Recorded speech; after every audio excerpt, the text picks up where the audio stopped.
following message is transmitted at the request of Kent County Emergency Management.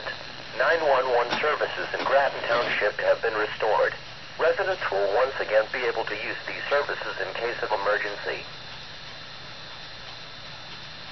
Thanks for listening to NOAA Weather Radio Station KIG.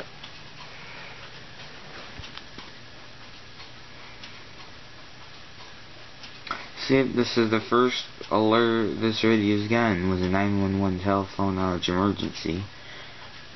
I also got it on my my Midland HH54VP2.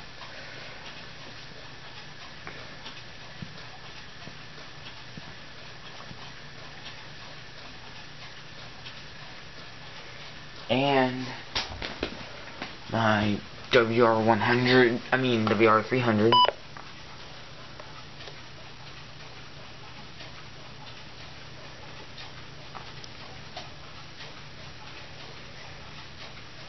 And then the Radio Shack 12-521. We'll see you guys later.